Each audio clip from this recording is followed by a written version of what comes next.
we're ready to go late game, and they don't feel like SKT can close, so they're happy to go the biggest scaling duo of Twitch and John. And as we said, World Never Give Up have shown different strategies before, but at this tournament, it has been them looking so much more controlled than ever before in the past, and playing to those late game team fights. You say that Misfits won't show up here in RNG's side, but SK Telecom have learned from it as well. I think they're learning also, they see the extra scaling and they add on a variable that RNG may not have expected. They considered the Rakan by far the more normal of supports, an engaged support that can take the Ardent Sensor. SKT look like they're opting out of Ardent Sensor in game one. The ode to Ignar starts right now. SK Telecom with the first piece of Galio makes it very easy for them to craft a strategy around the bottom lane. Galio is the most important, where he could join super early on and provide that front line. You want to have extra pressure around a Blitzcrank pick. You never want a Blitzcrank pick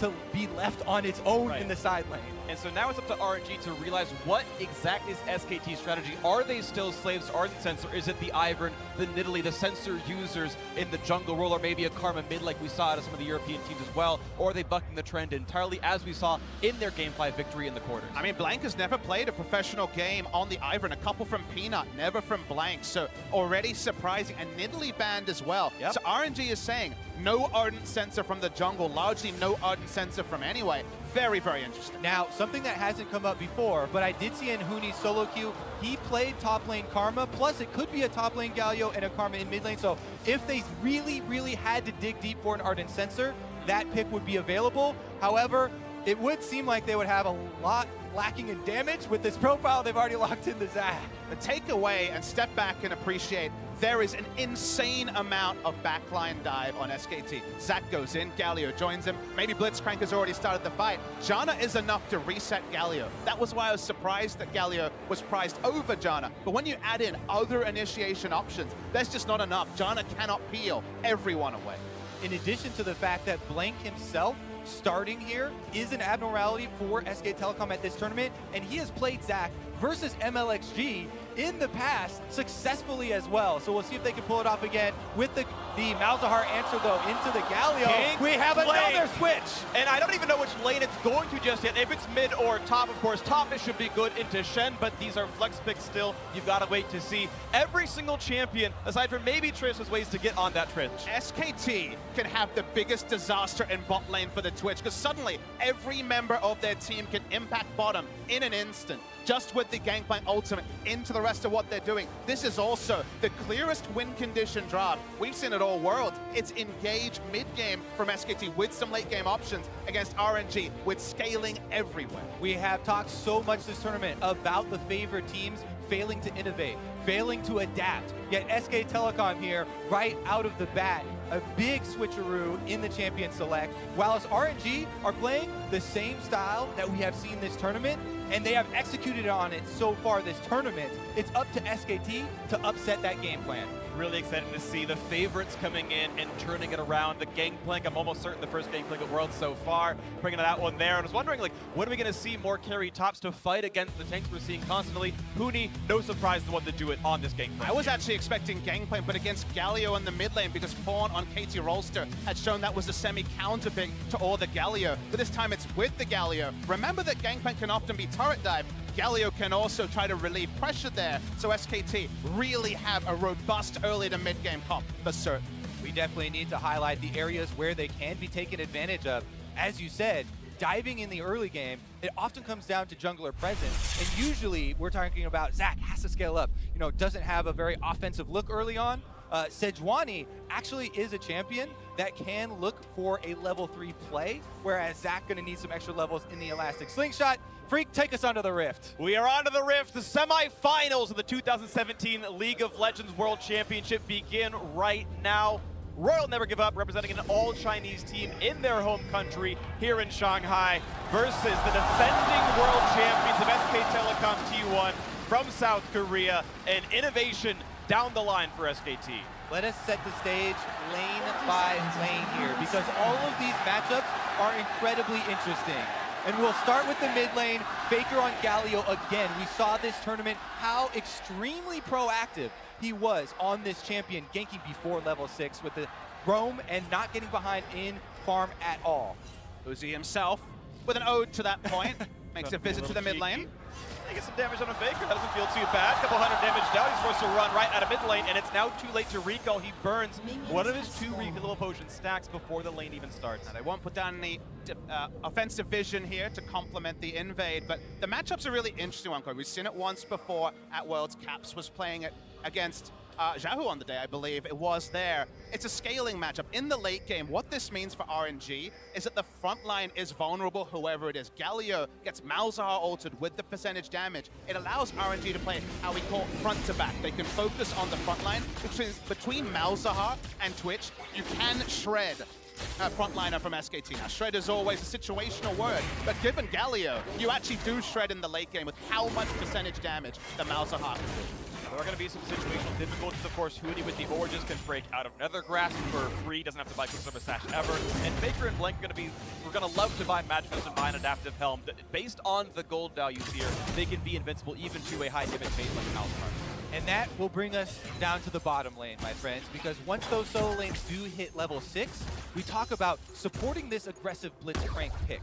So the Gangplank ultimate, while it can be used defensively for his own lane to clear out minion waves if he's getting pressure, can also be used offensively bottom lane in combination if Faker wants to get down there with the Galio. So that will mean a close eye. We'll have to pay attention down here to Bang and Wolf and how they do play this early game. And it's going to be really cathartic for Wolf to be on the other foot, because consider, he was actually playing the Taric to the Blitzcrank coming through from Ignar, getting hooked at level 1, largely losing lane to the Blitzcrank, allowing him to be a playmaker again. Has to feel good. Well, you talk about level 3 ganks on Sejuani, looking at that right now on towards Huni. Let me a bit injured, but Huni knows he doesn't have oranges. He's got the barrels in the queue, and let me look for the time. He's going to land that. Again, no way out just yet. Let me get the slow. Here comes the chase, lands the kill! Blood in the Chinese crowd goes wild! Beautiful stuff from RNG. They confirmed that there were no oranges on Huni. He was level 2, hadn't skilled it. You're very squishy on the Gangplank, too early for the Galio to bail him out. Big first blade for RNG. Once again, it is MLXG to make the first move, but bottom lane they find a hook. Good damage on a half HP, but now they're out of cooldowns, and so Wolf goes down to half HP. The difficulty of all-inning when you don't have damage to back up the hook, you put in a shield and Uzi's got damage. Ming and Co doing a good job in that 2-on-2, though they are down farm right now. Yeah, no big purchase for Huni. Started Sapphire Crystal, wanted a first item. Sheen wasn't able to get it. These trades, remember, they haven't played this style so far at Worlds, so the trades are always going to be a bit new. It's fresh on stage. This was perfect. And a lot of the big, 1v1 advantages of Gangplank into Shen that we were talking about in Champ Select, come through with, yes, armor penetration and being able to use the orange to exit CC combinations, but that's why we highlighted the power of Sejuani going for a level 3 possibility of a gank, finding it there before Huni even gets a chance to skill the ability up. I mean, the lane itself is very strong if the Gangplank is left to his own device. In a true 1v1, with Blank providing coverage, then it's great, but Blank's on the Zac. You want to opt out of skirmishes early. You're not likely to be putting down defensive wards, killing the Scuttle Crab in the face of the Sejuani. You lose a trade if you use your E and you can't get out. So that was smart from MLXG to buck the trend of this tournament where he's been passive, to be a lot more aggressive. And speaking of aggression, the flash and chase for Faker. They have the damage, knocks him back up. One more shot will do him in. Doesn't need any ability power. Faker gets him down 1-1 so far in the game. Blank walking out cleanly. Level 4 on Zac has the extra point in the Elastic Slingshot and comes to Faker's lane, the one with the pressure. As he's pushing Xiaohu under the turret, you can see there wasn't even any hesitation in Faker answering Xiaohu's flash there to follow it up with his own taunt, because of the fact that Blank already has the Q attached to him, and now Faker is on the prowl. Wolf has flash, he can land one. Uzi turns invisible, Ming goes for the stop, and they're gonna buy some time. He still could have gone for the blind hook if he chooses to. But we take a deep breath. That gank doesn't come off, but SKT have paid back in kind what MLXG was able to do topside. We wondered why Blank was playing game 1 and it wasn't Peanut. Remember, this is World Skin Blank on his own Zac skin. He is the Zac player of this team, even though Peanut has played it before. He makes the work, and you can see his record here. This is actually the first time since Peanut joined SKT that Blank has started a best of 5, and I sat back and said, why? Why now? Why not sit back? But I think largely it is about winning game 1, getting some confidence, potentially even silencing the very excited crowd is top lane. Lands a flash, lands a slow, wait for the stun against Huni. No orange to be popped just yet, taking a bit of damage, lands a stun, but the taunt is on. Do they have what they need as the orange is out of that one? A couple more shots to duel man, and Huni to go 0-2. Here comes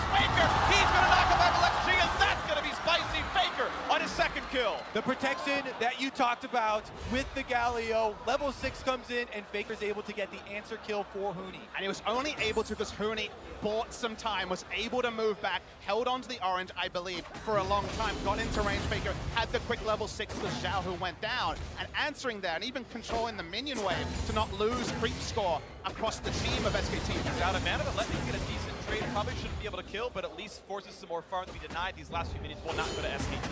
And again, let's pull it back, because jungle ganks are exciting.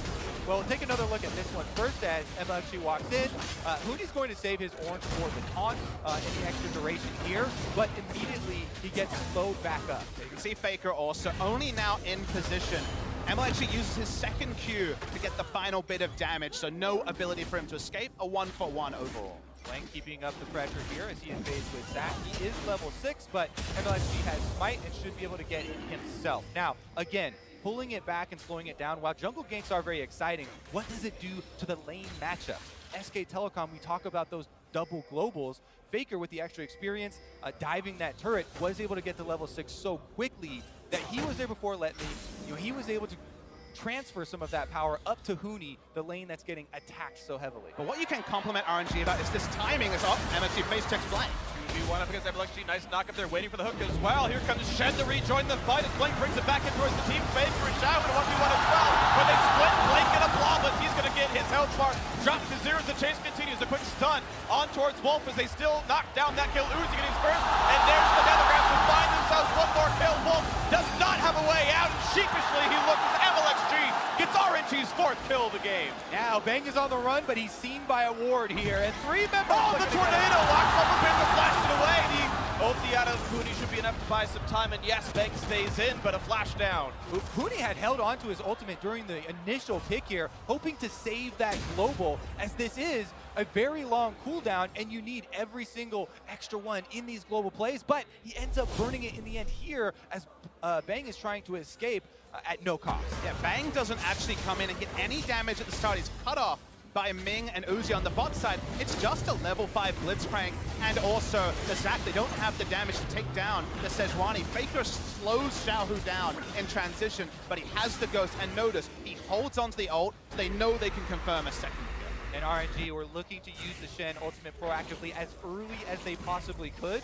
Let Me did not have his teleport to get back to the lane instantly, so he did lose out on a bit of minions as Huni tried to push it in, but now both top laners do have their teleports available without the global abilities. We just saw the tail end of SKT continuing to try to answer back every time RNG wins a fight. You saw Blank and Wolf in the mid lane. They forced Xiaohu out. He did escape, but that was another attempt by SKT to get kills back. But answering is a dirty word for SKT with this draft. This draft is not about answers. In the late game, RNG have the answering draft.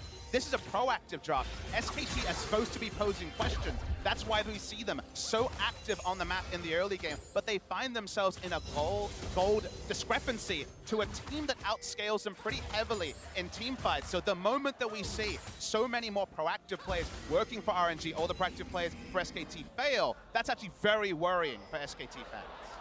You see, of course, he does have one kill. Sejuani to jump the wall. You saw the possible gank.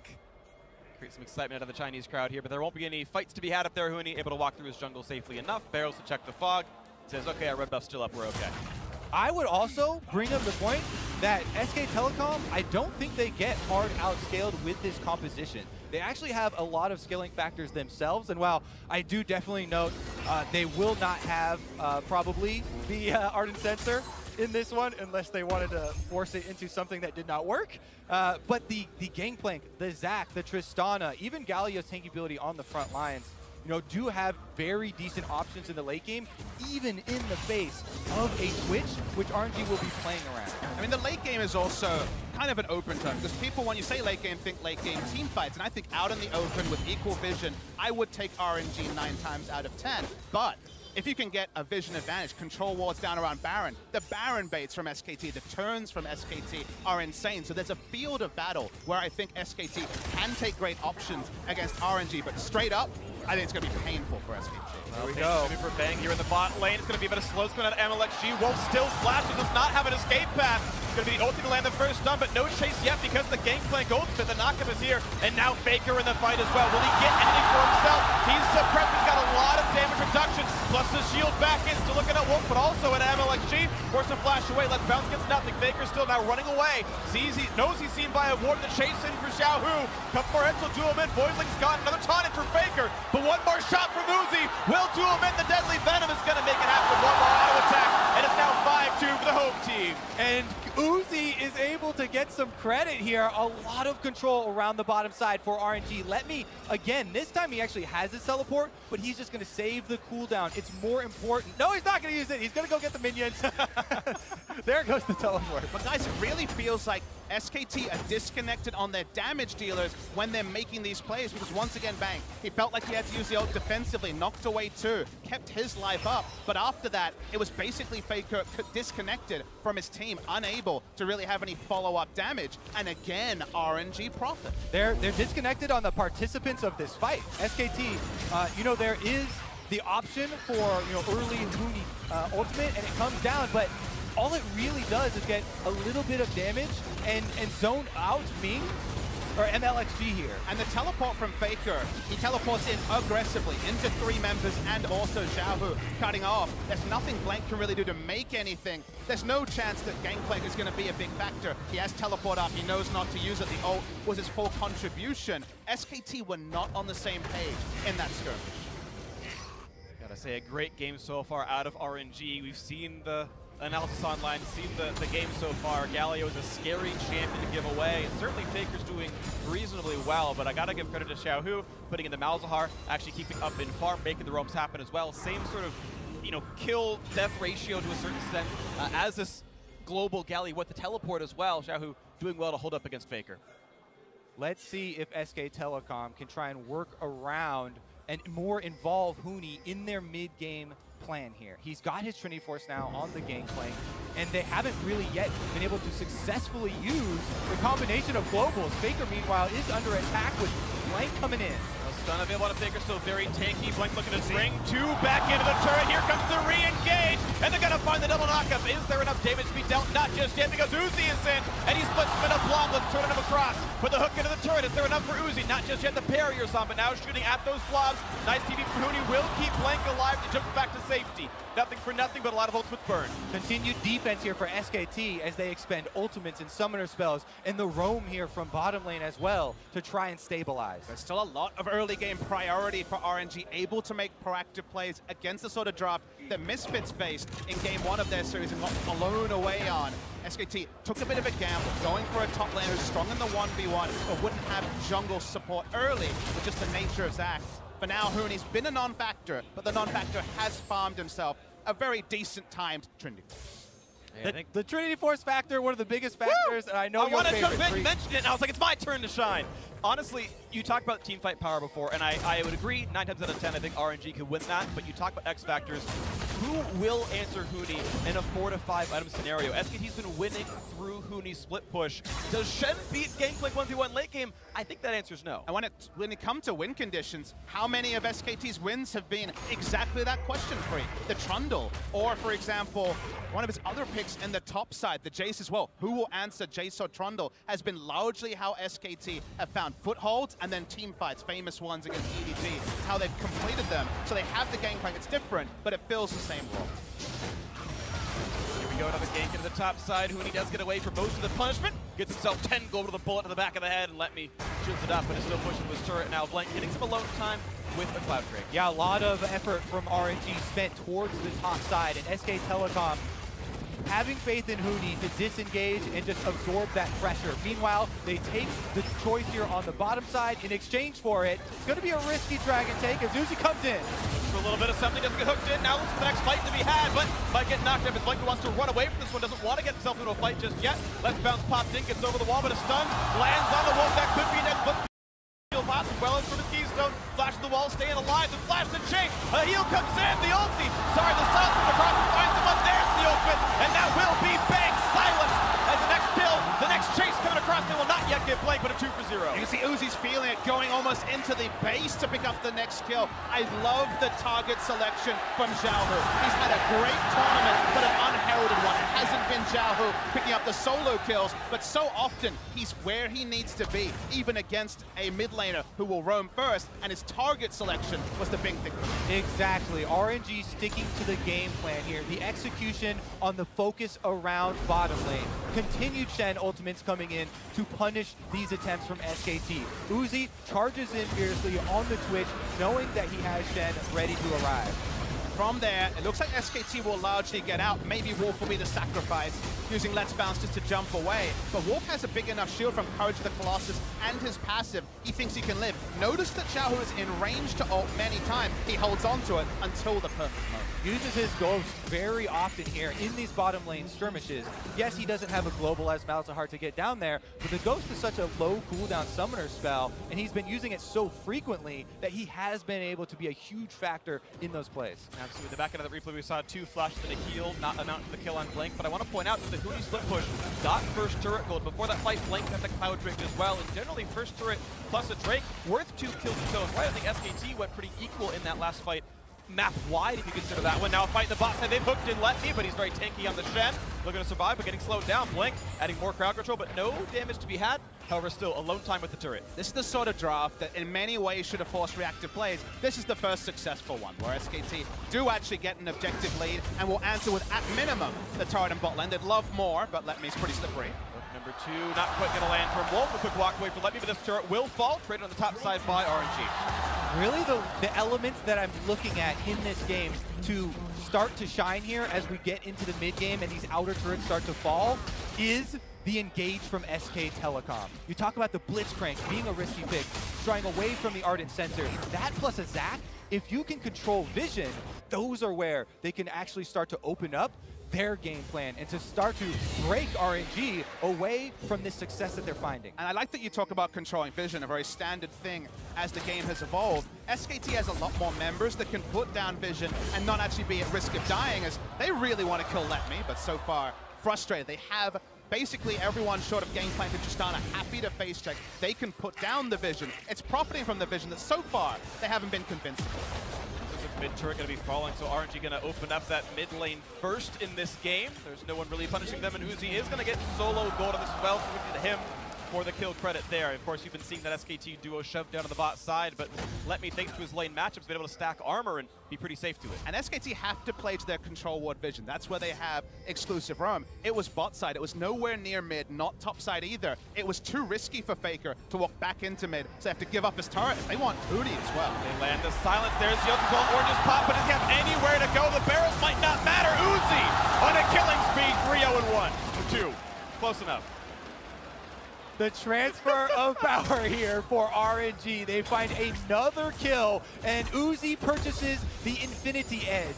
That combined with the Hurricane mean that RNG are very much looking to punish. And Hooney's committed to what feels increasingly like zombie pushing, returning to lane, appreciating that, yep, I'll probably die, just like he did so many times split pushing with Jace without vision, with Trundle without vision. He knows he has to create pressure. Many other teams kind of left him to his own devices. We had, say, Cho'Gath teleporting out of lane, trying to make teamfight wins.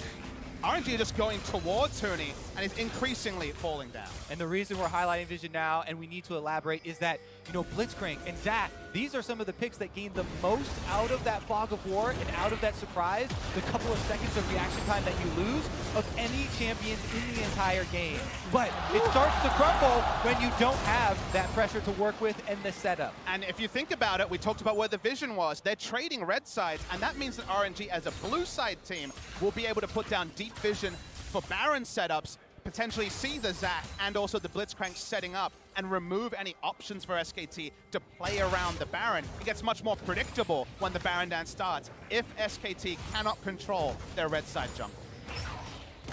We'll see where the wards go for this one. Bang, of course, on the back foot, clearing out mid. Let Me getting alone time for a couple of seconds, but here comes Hooney.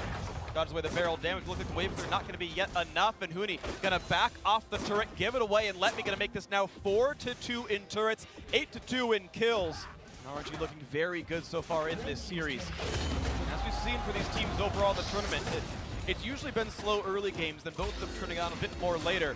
RNG so far in control early, and maybe late game a bit more debatable. I mean, a lot of the good options for SKT right now are a bit null because of item advantage. Uzi's 2 items on Twitch against Tristana. So Tristana right now is still very much in the scaling phase. The Galio's top lane pushing out. They're trying to find free farm for all their carries. It's a very gold-intensive lineup for SKT to get online. But RNG is setting the pace, and they're trying to quicken it with the Rift Herald in mid lane. You can see we're at that 21-minute mark. Not usually when the team starts really breaking open the game for RNG at Worlds so far, but looking at the mid lane, of course, that breaks back door. Half HP on that one. They're going to zone out Bang and Wolf with the slow field out of Uzi's Twitch. And the jump comes in for Blank. He wants the fight, and he actually lands on a Uzi, but no connection on Q2. That is an incredibly important summoner spell for SKT to have blown, though, because let's transition into a bit of the bigger picture as we're looking at 5-on-5. Uzi is obviously going to be the main target, and Huni has the armor penetration. Oh, never mind, we're going to have a fight. One ulti pop, but doesn't find much to do. Wolf going to flash away. He's afraid of Xiao, who's catching. He's not going to flash forward. The ghost burned, though, by the Malzahar. There are so many things that Uzi has to keep his eyes on. Without flash now, Gangplank barrels, plus the Blitzcrank, plus the Zac initiations with Galio on his back. But now, they're going to start up this Infernal and burn it down. And it's going to be a freebie for the side of RNG. The cross maps from RNG have been so picture perfect this game. They took control of the top side, denied Huni from having space to farm. Now he's only got an inhibitor turret to play around in the top side. And when SKT are finally like, okay, crap, let's get the red side control. We've been denied this entire game. The Infernal Drake has spawned. RNG have moved their maps. And wherever RNG have gotten on the map, that's where advantages have been piled on. And SKT, who want to go for this AoE wombo, the Gangplank ult to start it all, Zac and Galio jumping in, they've never really found their timings. They've been a bit inconsistent with when to use their ults. They're quite long cooldowns the moment they commit, and they're melee champions that hard commit. They haven't found their timings, and RNG, they're stacking up those advantages. We have to see if RNG will be as controlled and as dedicated as they further this game. Now invading onto SKT's red quadrant. Find the stun on Blank, and he times the ulti pretty well to kind of get away from the stun. Can't be disabled as he jumps away. Seems all right for himself. Red buff fight going in, wants to go to Bang, but the smite fight going to be in. MLXG going to grab it away and take that out from Tristana. And with an impending team fight over Baron, you have to assume that's a power loss that Bang didn't want to have. Yeah, an invader's advantage always with the smites, and every time you see one of those AoE engage ults used defensively, Twitch can move slightly further ahead, be more risky with his positioning. No QSS yet, but probably coming at some point for Uzi. Uzi's looking relatively safe, even though the drop from SKT was about anything but. Nice little fight there. Unless getting himself a 70 gold as Figure has the last hit, but the rest of the camp gotta go to SKT's mid laner. Again, still, we talked about the fact that Baron controls the name of the game at this point in this one. 4 minutes to the next Drake. MLXG on top of the board, sees Blank, and go back and forth. He tries to get rid of some of this vision. Shahu here to join, though. Will they go for the trigger pull? Not just yet. Lots of magic resist on this Zac. Makes it hard to kill him. It's important for RNG to keep threatening vision here. Okay, let's hold that point. Broke off the pass, the hook back in. They're going to knock him down. Shahu has fallen. Was left alone with the team nowhere near. Not quite the chase to be had, but 1-0 SKT. This is why you question, will they be as controlled when keeping up the pressure on SK Telecom? This isn't the hugest casualty, though. RNG give away a kill and some gold. Yes, that's great for SK Telecom, but they don't give up much territory, much control of the map, as Let Me is continuing to pressure on this side, and Uzi's even joining. They may get some power damage. And that was the first time Huni actually teleported to join a fight at 24 minutes. Let Me did not counter-rotate. SKT got no objectives from that. That's why you can see them getting angsty, because they only got a kill. They only went for 2 to 3 kills on the scoreboard. They didn't really cement their position on the map at all, except for starting to clear out some of the aggressive red side wards that RNG had previously put down. Go. Attempts continue. Nice little bit of stun damage. And the turret going down. Nice last hitting by Ming. Getting himself some credit there. He's got a kill as well, so beatable stuff out of the Janna. A true star guardian in this game. And gonna drop out some wards. No, gonna leave that one up for now. Knows he's in some risk. Saw what happened to Xiaohu about a minute ago and says, that jungle is a bit afraid. Still, 6,000, 5,500 gold lead for RNG right now. A sizable, meaningful lead so far, 25 minutes in. I've yet to see those explosive fights for a few minutes from them, but they've got very nearly that 3-item twitched here for Uzi. He's got the money he needs to turn that one into a static ship, or whatever the item's going to be for himself. They have the items. They also have the forward-facing wards here. A lot of the deep vision is actually even being defended as they keep up the pressure while allowing Uzi that back. Now that 3-item switch is perfectly primed here for RNG to bait SK Telecom into a bad situation where Hootie finds himself even losing very heavily the trade with Let Me. I mean, you take the right trade when you have this build, Sunfire Cape and also Titanic Hydra, the more aggressive of the tank items, and you can do very well against the brittle Gangplank. I want you guys at home to note, though, that while we're seeing a lot of things happen on the map, RNG keep pushing up, they're not taking extra objectives just yet. The inner turret's harder objective to take in the bot side. So if SKT can find their footing, actually cement some items onto their carry, that's not what they drafted for, but right now it's kind of the best case scenario. So SKT are on defense and just right now trying to get their carries to team fight level. Also, never underestimate the damage Gangplank can put out later in the game. I kept talking about the things Uzi has to watch out for. There's huge burst damage that can come if RNG are walking into SKT territory.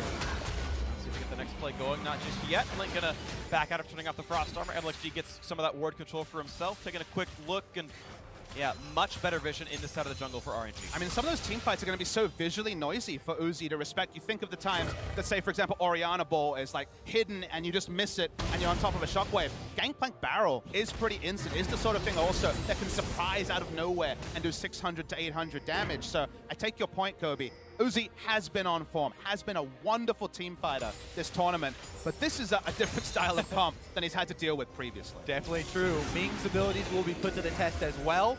Will he be able to time that knockback to disengage some of SKT's Uzi dive that they'll be attempting here? Right now, though, they've got control wards to work around and baiting the Baron. And SKT don't know where Twitch is the majority of these fights. He's 3 items. They cannot opt into a fight where Twitch is free hitting. The Baron's at half health. Ooh, the satchel plant gone as well, but MLXG forced to disengage this one. RNG gonna flash in for this. They find the slow, but there's no real catch to be had on a bang. He is safe. They trade ult for ult, though, as Baker joins in. Now Uzi finds Hootie. Nearly gets rid of him, trades out the ultimate himself, but is healing back up. And all of that was without Let Me coming on Stand United. RNG were just poking there to try and get cooldowns away from SKT. Look at those AoE ultimates now, Papa. The Gangplank ultimate is used, the Galio ultimate is used, and RNG still have pressure. But they did lose spray and pray out of Uzi. That's probably the single most important skill in the entire game is, does Uzi have the R button? At this time, it's no. He traded it for Hootie's flash. Could argue he traded it also for the last of the inner turrets in the side lane. So now top lane and bot lane is bare. Turn to those turrets. You're right, RNG probably can't start up Barons, they can't turn up, but they could look for a gang. Other important skills could include Xiao, who's Nethergrass, but looking for this one now as they look to take down Digger, who is alone and does not have an easy way out. The rest of the team coming in now as Blank joins the fray, but the ulti pop means the damage is going to be there. MLXG getting his 3rd kill, 9-3 Royal. Killing a full health Galio, full hit through his Gargo's stone plate as well. Again, Xiao, who holds onto the ult till the exact precise time. In all of this, Let Me is still split pushing. SKT are torn over whether to fight topside, cement their vision around Baron, or try to stop this split push. There's only bad options for SKT. Well, again, a trade out of Let Me, doing some damage onto Hootie. Look at the barrel fight, wins it this time as the Shen. And he's going to be able to kite away from easy barrel chains here. Faker does have TP plus his ultimate. He can get back to those fights when he respawns. Exactly. That's why RNG have to, again, be controlled in pressuring their advantage here. Because SKT still have teeth. I like this look. You can see MLXG looking like he's playing for vision control, not yet starting the Baron, but of course already on the half HP. Redemption to reset to buy some time. They try to knock out Blank. The stun is there, but he's not done in time to block despite the ulti from Ming. That's going to secure. No, he flashes in, but still the fight too early from Blank. The kill, though, as Uzi has dropped the fight, re-engaged. One's going to drop 4v4. Hootie on the chase. He lands the barrel. Xiao, whose days are numbered, and they're going to trade 1 for 1. Current health bars being a 3 versus 3 on the map. The ulti coming in for Faker, going to keep Blank alive a bit longer. MLXG to re-engage, only gets the cell to vision, though. And he's going to get his health right back up and multiply it a little bit longer. Let Me over the wall. No, the AoE comes in time. MLXG aims at the Bloblets, and now Faker in 1v2. Let Me hear the taunt. Blocks out the Just Punch as well. The stun going to land as well when they need it to buy a bit more time in a Faker. Bang, though, coming back in, and he has seen an award. There's no more chase. The support here from Bang coming in. He's going to buy Faker a ticket out of that fight, but RNG do not care. They got the Baron, and they got several kills here in the crazy aftermath. Let's take another look at how it all happened. Now remember, on Zac, you have multiple ways to get the pits. Not just the E or the flash. You have ult as well. That's uninterruptible. He actually gets in with the flash in smite range. First Smite doesn't get it, Sejuani 1 does. They take the fight, but notice that the Twitch is assassinated at the start, but Bang is so low that he really doesn't do DPS. After he rocket jumps away, you can see, falls down to 50 health. Exactly, that was incredibly close to being a kill there. And as you said, the Smite was also incredibly close for SK Telecom grabbing that one, but MLSG holds on to it, Nerves of Steel, and he was able to secure it as well as the kill onto Blank. Really nice range out of MLXG as well. You saw, yeah, of course, Uzi not happy he died, but they got the Baron at least. But those positives were with Uzi dying so early on for RNG. You can look at the damage dealt. Knockup to be had. He's going to pull him back in as well. The hook not going to land, though. That was 100 units away in the re-engage in. Blank does not have the passive, but MLXG does not have any health bars left, and he's going to fall down. The shutdown kill goes over to Huni. The chase in for Faker. Can he get the next one? No. 1 for 0 still. Malzahar even going for a walk top side, so they're not going to reset any lanes. They've lost the Drake and Barons. There's no big objectives to take. SKT, with this overwhelming engage, from time to time have picked up the kills, but it hasn't stopped the story. The narrative that's spinning here is still RNG, always being first to push, and SKT react, and that means that this Twitch, it feels like a matter of time till he explodes in a team fight, the way Uzi has so many times this tournament. RNG with the 9,000 gold lead, the extra Infernal Drake boosting their DPS as well. Here's another look at Blank's engage though, as he was able to find Uzi, but Wolf on Blitzcrank not able to get the follow-up. So the priority target gets back out and still can kill the DPS. Meanwhile, SKT get their kill onto Sejuani, and that puts a stall to this Baron pressure RNG were looking to utilize. And it was all over a blue buff. At this point, it feels like SKT are going to take any fight they can, where they're not walking on wards, where they're not being with early warning signs for the side of RNG. Any fight is golden for the side of SKT, but they don't win any fight. They need the perfect one. Faker being able to zone Uzi's damage away from his carries is what a one-team fight for SKT begins with. They get in 3 items for Bang himself. Faker pretty tanky. Huni's got his upgraded armor penetration as well. He can do some level of tank busting. RNG, of course, able to stack purely armor. You see only a Spectre's Cowl really as magic just items on the squad. They know the carries are Gangplank and Tristan, a very physical focus there. 8,000 gold separates these squads. RNG have been in control for almost all of it. They got first blood. They never really let go.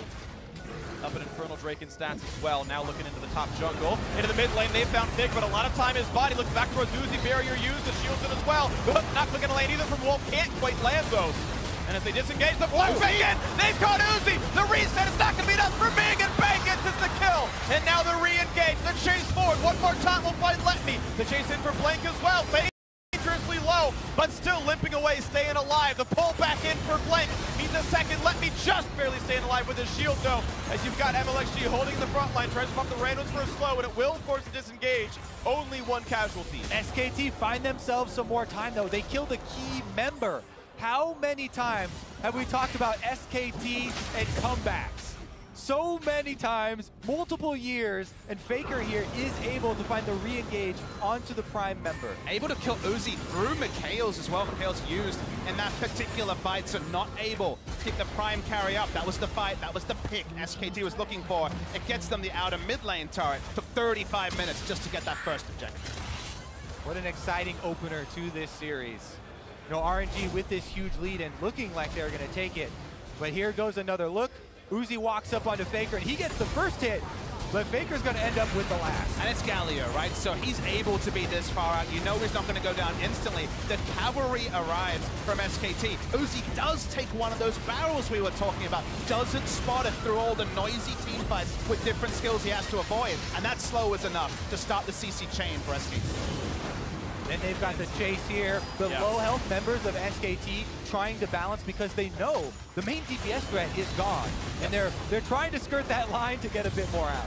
Papa Smith, you talked about Malzahar being a tank shredder to a certain degree, but honestly, Faker able to stack magic very well and an efficient item against a Leandry's user, a dot user like Malzahar is. It's honestly not easy to get through Faker himself, so was able to wade back and forth pretty cleanly. Props to him. I said the best of the bunch. Obviously, Galio famous for being unkillable. There are still times when one person is isolated. If they get the full duration, if he's sitting on the puddle, you can actually take down the Galio. But of course, it's not going to be. Definitely not going to be zero-sum in this game. No, it still is of course. tricky to engineer. It is. We're going to see the chase further towards Let Me. Nice dodge, so gets away from one of the parlay shots. 7,000 still remains the goal difference, and the question becomes, do you trust momentum where SKT started to find a couple of picks, or do you still trust the 7,000 gold lead 4-item Twitch from Uzi? I actually start to look back and think how the teams got here, and consider that RNG played the longest quarterfinals of any team here, 45-minute average game time. They were not necessarily winning all those games at 30 minutes, but their late game team fighting was crisp. SKT also passed that test. They had many great comebacks as well. We expect this game to go long. RNG have tried to increase the pace of it. The last couple of picks haven't worked. Here again, looking at Xiaohu, their ulti pop to get the Shen ulti out, and the team's going to run back away, but Let Me will find the one-man taunt. Wolf going to be the target, and here comes Faker. It's going to be the early disengage to Xiaohu. Block gets the shield pump. They still will not alive, but bang! And the Ting is picking them all off. The Twitch getting all of them. Double kill already. Looking for the next one, but still forced to disengage. Now Faker jump on the wall to stay alive. SK Telecom not finding value with this Blitzcrank pick. Wolf goes in, fails to get the priority target, and then he's sitting bait right here. Uzi finds the kill, opening up onto Bang. Yeah, Uzi actually able to get off the flank. He died in that wombo of the Galio engage pick before. This time skirts around, kills, and assassinates Tristana, and they want to love this base right now. Teleport buys a few seconds, still in for the push backdoor bonus. Going to be dropped off all the same. 30, 20 seconds of the respawn for the major carry. It will be the inhibitor, then out. Elder Dragon, Baron, both alive. RNG gonna reset here and travel back to that Baron pit you're talking about. They could just be setting it up for the vision, or they could actually bait more out of SK Telecom.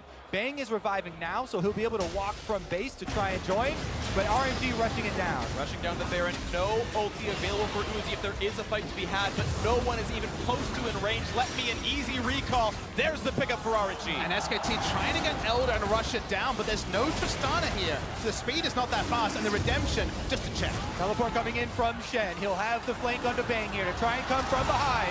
Let's see if they get this fight in time. Baron buff on. The ulti's still not there for Uzi. Going in for the fight. It's going to be picked up by RNG. Picking them all up now. The fight to begin. Looking for the kills. One already gone as Bang has lost his life. The flash forward for Uzi. Doing it the best he can. Another passive gone as Faker. Now isolated, suppressed. And there's the Malzahar damage we needed. 3 kills already for the Chinese squad. Looking for a 4th as the slow lands a perfect radius for Let Me. And Uzi is here, and the Wolf is gonna be falling. Uzi gets himself another 6 kills the game. Mid-lane under fire. RNG gonna walk it up the mid lane here to the Nexus turrets. And they're gonna have it. The celebratory channel just for good measure, but Huni cannot possibly stop this onslaught. 38.5 minutes. Game 1 is done. RNG need 2 more.